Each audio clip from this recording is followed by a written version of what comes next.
Oh non, oh non, pas ça. Pas aujourd'hui, pas maintenant, pas après tout ce que tu as fait. Bon les gars, c'est fini. L'équipe de France est éliminée de l'Euro 2020. Donc autant se le dire, je suis dégoûté. Salut les gars, c'est Salim du VFC, j'espère que vous allez bien. En tout cas, moi ça va pas du tout. Je suis toujours pas remis de l'élimination de l'équipe de France contre la Suisse au tir au but. Franchement, c'était le pire scénario. Ascenseur émotionnel tout au long du match, etc. En tout cas, qu'on se le dise clairement, je suis littéralement dégoûté. En tout cas, on se retrouve aujourd'hui pour un nouvel épisode du débrief. On va justement parler ensemble de tout ce qui s'est passé au cours de ce match France-Suisse, ce qui a été, ce qui n'a pas été. Donc on va parler des moments forts, des tops, des flops. On va parler de l'arbitre qui lui pour le coup a plutôt fait un bon match. Et on va terminer avec la rubrique mérité, pas mérité. Donc on a pas mal de choses à débriefer ensemble. Mais juste avant ça, si tu n'es pas encore abonné à la chaîne, n'hésite pas à t'abonner dès maintenant et à cliquer sur la petite cloche pour ne rien rater des prochaines vidéos qui vont sortir. Ici on parle foot, match, débrief, actu, mercato, rumeurs de transfert, etc., etc. Donc abonne-toi dès maintenant à la chaîne pour ne rien rater de l'actu foot. Aussi, je te demande un petit truc que tous les youtubeurs demandent, c'est obligatoire si on veut faire grandir la chaîne, c'est le petit pouce bleu de soutien pour donner un maximum de force et permettre à tous les passionnés de foot de rejoindre le VFC. Donc sans plus attendre, on passe dès maintenant au débrief et à la rubrique des moments forts. Comme c'était prévu, on a eu des compositions d'équipe qui étaient déjà annoncées à l'avance. On a pu entendre dire justement les jours qui ont précédé que les joueurs de l'équipe de France avaient demandé à jouer à 3 défenseurs. Ce qui a été le cas avec une défense à 3. L'anglais Varane et Kimpembe, donc avec Pavard en piston droit et Rabiot en piston gauche. Ça a commencé directement dès le début de première mi-temps avec une pression suisse et notamment sur le côté droit de Pavard qui a depuis le début de l'Euro énormément de mal à retrouver un niveau intéressant. Donc ce qu'on a pu voir, c'est que justement ils avaient du mal à trouver leur positionnement, à trouver justement cette animation entre le milieu de terrain et la défense qui permettait vraiment de verrouiller un petit peu tout ça. Ce qui faisait la force de l'équipe de France en 2018, c'était vraiment le fait que ça soit un coffre-fort, que personne ne peut rentrer dans la défense et finalement concéder très peu d'occasions et en plus de ça, que très peu de buts. Là, ça a été tout le contraire avec dès la 15e minute l'ouverture du score de Seferovic. Autant dire qu'il a littéralement bouffé l'anglais. C'était ridicule. On aurait dit un U13 avec un adulte. Juste une petite poussette d'épaule, l'anglais il était quasiment par terre et Seferovic qui a super bien réceptionné la balle de la tête et qui l'a mis petit filet côté droit de Lloris. Après cette ouverture du score du camp suisse, ils ont continué de pousser et ils ont continué à finalement se procurer des occasions, à mettre toujours cette même pression, surtout côté droit de Pavard. D'ailleurs ce qui était vraiment bizarre parce que finalement Pavard qui a l'habitude de jouer à ce poste-là a eu énormément de difficultés à pouvoir gérer le côté, à pouvoir gérer son vis-à-vis alors que Rabiot finalement qui était beaucoup moins à l'aise à ce poste de piston gauche a fait plus ou moins le travail. Il n'a jamais été finalement pris de court. C'est vraiment le positionnement général entre la défense et le milieu de terrain qui a posé de gros problèmes, qui d'ailleurs n'a pas permis à Pogba de pouvoir s'exprimer parce qu'il était très bas, il touchait très peu de ballons. Kanté, il faisait du Kanté, il courait partout, mais finalement, il n'y avait pas cette efficacité dans la récupération du ballon pour aller se projeter vers l'avant. Donc la première mi-temps, ça a été extrêmement poussif, qui a été finalement dominé par la Suisse, et d'ailleurs, ça a été le premier gros coup de pression finalement que Didier Deschamps a reçu et qui l'a poussé à changer de système pour repasser à une défense à 4 à la fin de la première période. Donc ensuite est venu la mi-temps et le début de la deuxième période avec la sortie de Clément Lenglet pour la rentrée de Kingsley Coman, qui a d'ailleurs fait énormément de bien pour finalement repasser dans une configuration dans laquelle l'équipe de France est beaucoup plus à l'aise. Mais finalement, on repartait sur les mêmes bases, toujours la Suisse qui se procurait des occasions avec Mbolo et Pavard qui arrive à dégager un ballon super chaud au deuxième poteau et qui finalement va aboutir à la 53e minute avec un penalty sifflé pour l'équipe de la Suisse. Et là, le tournant du match, Ricardo Rodriguez qui tire ce penalty, qui est arrêté par Hugo Lloris, qui permet de donner un vrai coup de boost à l'équipe de France. Et c'est à partir de ce moment-là, précisément, d'accord, on est à la 54-55e minute, que l'équipe de France va reprendre les choses en main. Et là, juste après ça, 57e minute, but extraordinaire de Karim Benzema. Le Madrilène, ça fait énormément plaisir. Déjà qu'il était extrêmement attendu dans le match précédent. Là encore une fois, il confirme avec un geste qui vient d'une autre planète, avec un contrôle derrière son corps qu'il arrive à ramener et le petit piqué pour mettre la balle au fond des filets. C'est un but incroyable et qui justement permet l'égalisation de l'équipe de France et encore une fois concrétise ce regain d'énergie, ce regain finalement d'espoir dans le match pour l'équipe de France et pour aller chercher une potentielle qualification. Juste après ça, 2 minutes après, Benzema qui récidive avec encore une fois une action et un 1-2-3 entre Griezmann, Mbappé et finalement Benzema à la conclusion. Juste magnifique. On aurait dit une action FIFA Ultimate Team. Donc en tout cas, un grand bravo à lui, à Karim Benzema pour avoir mis ce deuxième but qui finalement place l'équipe de France en tête et donne encore une fois encore plus d'allant à l'équipe. Là, c'est à ce moment-là qu'on voit que Pogba, ça y est, il a repris finalement son rôle de quasi numéro 10 où il anime super bien le jeu, ultra juste techniquement, des changements d'aile incroyables avec des exters du pied qui arrivent côté gauche. Enfin bref, là, c'était vraiment un récital de Pogba. On retrouve le Pogba qu'on a vu contre le Portugal. On retrouve le Pogba qu'on a vu également contre l'Allemagne. N'Golo Kanté aussi qui peut arriver à combler tous les trous tout le système de jeu finalement qui a été remodelé par Deschamps en fin de première mi-temps, là a commencé à porter ses fruits et on a vu une grosse domination de l'équipe de France. À partir de ce moment-là, c'est là que les occasions ont commencé à pleuvoir, avec Mbappé notamment qui s'est procuré d'énormes occasions. Donc juste entre le deuxième but de Benzema et le but de Pogba qui intervient à la 75e minute d'une frappasse mais magnifique. Donc là pour le coup, golasso en pleine lucarne. Malheureusement, le gardien suisse ne peut littéralement rien faire. À ce moment-là, on se dit que ça y est, l'équipe de France va se qualifier assez facilement avec malgré une belle peur qu'elle s'est faite pour le tour suivant, pour les quarts de finale. Mais le pire est à venir. La Suisse continue de pousser sur des coups de butoir, arrive à se procurer quelques situations, etc. Là, à ce moment-là, pour moi, il y a une grosse faute tactique de Didier Deschamps. Même s'il fait rentrer Sissoko pour littéralement cadenasser le match et tout verrouiller, bah ça l'a pas du tout fait et malheureusement les Suisses ont continué de pousser et à la 81e minute, Seferovic qui réduit le score, ça donne de l'espoir à l'équipe suisse. Ils vont pousser comme des dingues jusqu'à arriver au moment fatidique de la 90e minute et l'égalisation de Gavranovic. Autant après le pénalty arrêté par Lloris, l'équipe de France elle était littéralement extraordinaire avec un jeu flamboyant, mais dès que la réduction du score de Seferovic est arrivée, à ce moment-là, on sentait, à l'image de Belgique-Portugal et ce qui a manqué à l'équipe du Portugal, on sentait qu'il pouvait faire quelque chose, on sentait qu'il pouvait marquer et c'est ce qui finalement est arrivé pour aller arracher une prolongation et nous emmener finalement au bout du suspense. Donc pour résumer ces 90 premières minutes, finalement, première mi-temps clairement suisse, changement tactique de Didier Deschamps, remplacement de l'anglais par Kingsley Coman, on retrouve une équipe de France bien plus à l'aise dans son positionnement et dans finalement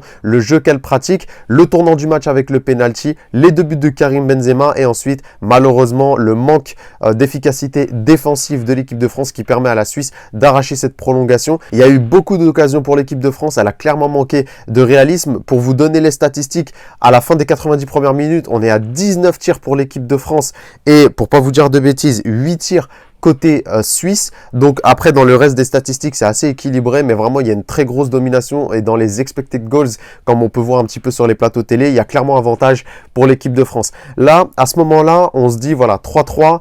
Bah finalement la fraîcheur physique, on a vu aussi que les corps étaient très marqués. Quand on voyait un petit peu l'état physique dans lequel ils étaient, voilà, on pouvait se dire qu'ils avaient quasiment tout donné pendant les 90 premières minutes. Ça va largement baisser en intensité dans la période des prolongations et c'est ce qui s'est passé. Il y a eu beaucoup moins de rythme à l'entame des prolongations. Il y a eu quelques occasions pour l'équipe de France. L'équipe suisse avait aussi quelques situations, mais on sentait que ça allait aller au tir au but et c'est exactement ce qui s'est passé. À ce moment-là, tir au penalty, c'est complètement la loterie. Là, on peut plus faire de pronostics. On a finalement 5 tireurs avec Pogba en premier, Mbappé en dernier. Finalement, que ça soit côté suisse ou côté français, tout le monde réussit son tir au penalty jusqu'à arriver à Kylian Mbappé et qui finalement rate le sien et qui coûte à l'équipe de France une élimination en 8e de finale de l'Euro 2020. Donc autant dire que c'était un match quand même de folie. Même si l'équipe de France est éliminée, on a tous pris du plaisir, je pense, à regarder ce match-là à la télévision. C'était quand même un grand match de foot. Après, bien évidemment, le cœur a saigné, les larmes ont coulé. Mais voilà, c'est le football. C'est aussi pour ça, entre guillemets, qu'on aime ce sport. C'est parce que aujourd'hui, il n'y a plus de vérité entre les petites équipes et les grosses équipes. On l'a vu avec la République tchèque contre les Pays-Bas, avec justement l'Autriche qui a donné énormément de mal à l'Italie, etc. Donc aujourd'hui, justement, l'écart se resserre entre les grosses équipes et les petites équipes. Au final, lors d'une compétition, il n'y a plus de vérité. Il n'y a plus finalement la hiérarchie qu'on aurait connue il y a 5-10 ans. Donc au final, voilà, c'était un grand match de foot. Et sans plus attendre, on passe au top et au flop. Donc maintenant, les tops et les flops, on va commencer par l'équipe suisse. Donc déjà pour les flops, malheureusement, un Rodriguez qui rate son penalty. Donc très clairement, ça a été le tournant du match côté suisse. Il pouvait mettre le but du 2-0 et là, c'était clairement compromis pour l'équipe de France. Ça aurait mis un gros coup de massue sur les têtes des joueurs de Didier Deschamps. Donc honnêtement, voilà, Rodriguez, quand même, ça flop. Et je dirais aussi, finalement, la charnière centrale suisse qui a sombré à partir du moment où ils ont raté le penalty. Là justement il y a eu une inversion de l'allant mental et les mecs derrière se sont effondrés et ont encaissé 2 buts de Benzema et derrière le but de Pogba. Donc je dirais voilà, dans les flops, Rodriguez et la charnière centrale suisse. Dans les tops, bien évidemment, Seferovic qui a fait un match de malade mental. Donc très clairement l'homme du match côté suisse.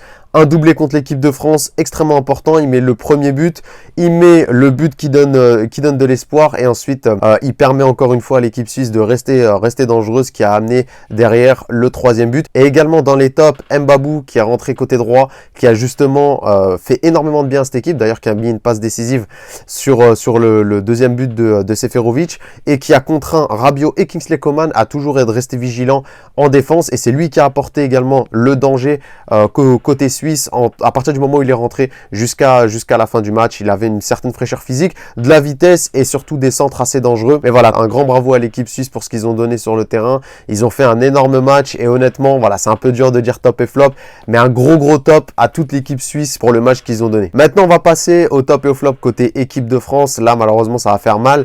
Avec les flops, moi, j'ai noté 4 gros flops. Des flops qui font mal. Donc, c'est déjà la première mi-temps de Didier Deschamps avec justement cette mise en place statique de la défense à 3 qui n'a pas du tout marché, qui justement a laissé l'équipe suisse espérer et croire en ses capacités à se qualifier, ce qui finalement est arrivé. Donc gros flop Didier Deschamps sur cette première mi-temps jusqu'au moment où justement il change le dispositif tactique. L'anglais également. L'anglais qui a fait un match catastrophique, qui s'est fait littéralement bouffer comme un enfant contre Seferovic. Derrière, qui ne se remet pas de ce but marqué et qui a sombré jusqu'à la mi-temps, jusqu'au moment où il est sorti et remplacé par Kingsley Coman. Également, Benjamin Pavard. Qui a eu énormément de mal, mais tout au long de l'Euro, il a eu beaucoup de mal. On n'a pas retrouvé le Pavard de 2018, largement pas, et ni le Pavard qui joue au Bayern Munich. Un manque cruel de vitesse, de fraîcheur physique et malheureusement ce qui fait sa force, la défense. Il s'est fait littéralement bouffer, il n'a pas su gérer son côté contre Zuber. Le match contre la Hongrie, le but hongrois, il vient clairement de lui. Voilà, pour moi, un gros flop Pavard, c'est un Euro complètement raté pour lui et malheureusement, ça a coûté assez cher à l'équipe de France. Et pour le 4e et dernier flop, malheureusement, Kylian Mbappé qui a un Euro qui est complètement raté. Pas mal d'occasions dans chaque match. D'ailleurs, il commence le match, on se dit, il va avoir de l'espace, hop, il va commencer à faire finalement ce qu'il sait faire avec le PSG et les matchs de préparation de l'équipe de France. Vraiment prendre les espaces, dribbler 1 contre 1, casser des reins et après marquer des buts. Et malheureusement, c'est pas du tout arrivé. Il a vraiment gâché énormément d'occasions, que ce soit dans ce match ou dans les matchs précédents. 0 but à l'arrivée, donc clairement un Euro complètement loupé pour Kylian Mbappé. Et après derrière, pour parler du match contre la Suisse, en plus des occasions, finalement le dernier penalty. C'est vrai que quand on veut tirer le 5e penalty, c'est que voilà, on a cette assurance, on se pose en star de l'équipe, c'est celui qui potentiellement peut vous qualifier pour le tour d'après, et là malheureusement c'est lui qui place la guillotine sur la tête de l'équipe de France et qui nous élimine en ratant son penalty, d'ailleurs qui est extrêmement mal tiré. Il est dégueulasse, clairement, il est super mal frappé et voilà, après derrière Sommer qui a juste à plonger du bon côté et arrêter et nous éliminer, et nous on n'a plus qu'à pleurer.